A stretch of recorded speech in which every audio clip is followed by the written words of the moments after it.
All war is a mystery. The Great War, perhaps the greatest mystery of them all.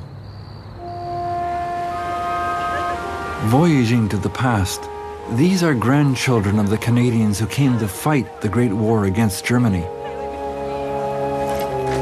In 1914, with less than 8 million people and scarcely more than a British colony, Canada shipped overseas an army of 325,000.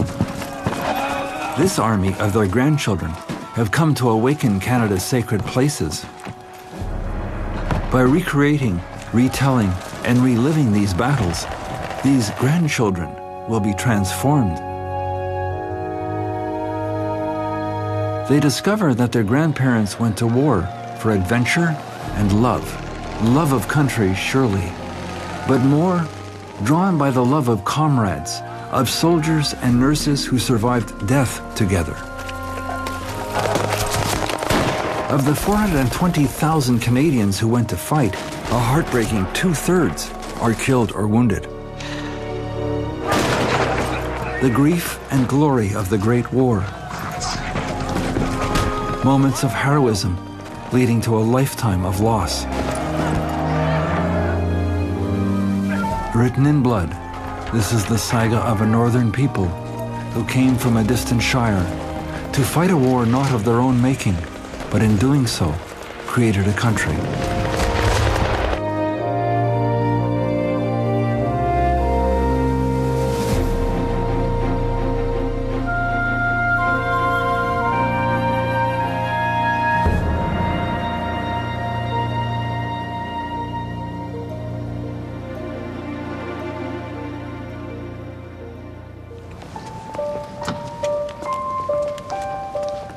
This is Passchendaele, a village in Flanders fields.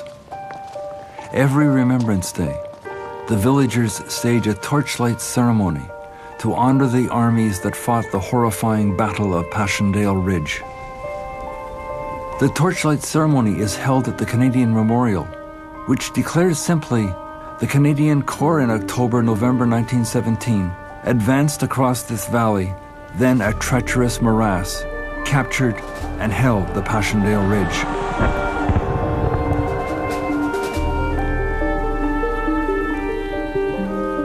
Every year, a single soldier from each of the armies that fought, the British, the Australians and New Zealanders, and the Canadians, is singled out.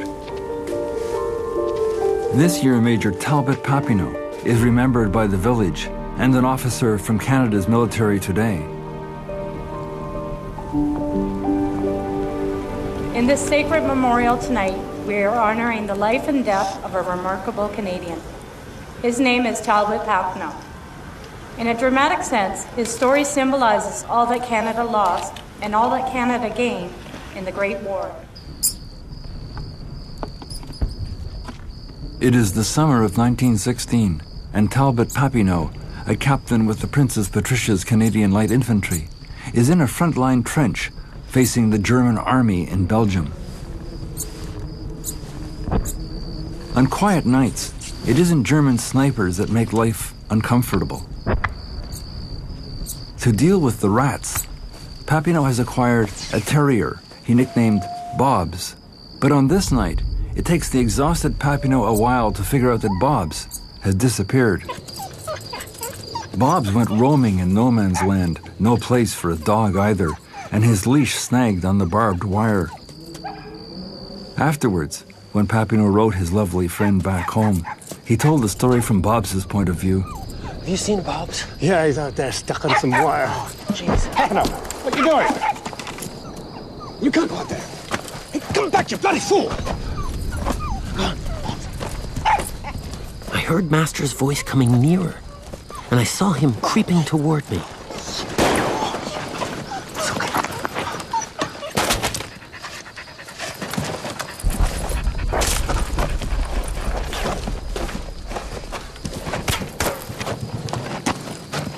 The black passage, and there were lots of men waiting for us, talking and laughing. Hey, give me the dog.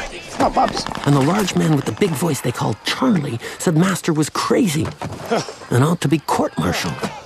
Imagine getting killed for a dog. They said killed. We're back, aren't we? I imagine the letter I'd have to write to your blessed mother. And Miss Fox. Give me him. Oh, Bob. Yeah. Court-martial may be the only answer. For war historian and artist Colonel Roman Yaramovitz, the story of Bob's emerging from Papineau's papers at the National Archives adds a surprising dimension to this citizen soldier. I hate to use words like Renaissance man cheaply. On the other hand, if not a Renaissance man, then certainly on the cusp of. I'm quite impressed with his artistic ability. Back home, the drawings of life at the front are the prized possessions of a 25-year-old sculptor named Beatrice Fox. Their story is a remarkable discovery for one of Papineau's few remaining descendants, Kate Sarsfield. She knew of the heroic soldier. She knew nothing of the love story. During the war, he had been given an address. A correspondent, they often gave out addresses where men could almost pour their hearts out onto paper just to know that someone else would be hearing what they were writing. And he was given the address of Beatrice Fox. And I mean, at the beginning of their correspondence, it was very formal, and this is what is happening, and this is who I am. And by the end of their correspondence, they were almost soulmates. My dear B, you have the artist's ability for seizing upon the salients. Do you remember writing outside at breakfast, fearing smudges from the buttered toast and feeding the squirrels and blue jays? My silly eyes grew warm and moist when I read your description of the wood and the wild things. They were so in love with each other. You can see, like, the words are on paper. There's no misjudging it. They were completely devoted to each other, even though they had never even met. So it's very, I don't know, like a fairy tale, very romantic. I have a delicious pillow Mother made for me from needles gathered at Montebello. I go to sleep with the faint odor of pine wood to sweeten my dreams.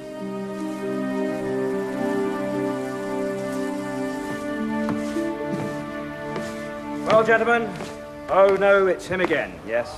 By 1916, the Canadians are still being led by many British officers and sergeants and corporals. Some didn't inspire much confidence. Most are good at their jobs and train the Canadians well. But it's grating after a while. The Canadians feel they can do the job as well, if not better, than the Brits.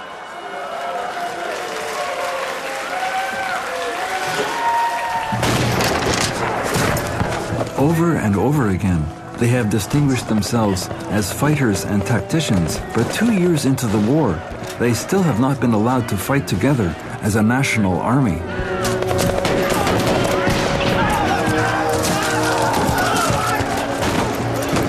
On the Western Front, the Great War has settled into a titanic struggle.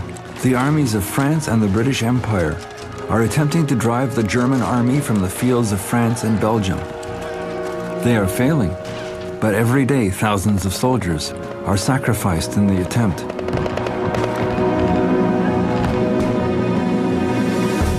Each soldier has a story. I am Willie McBride, I can't help wonder why.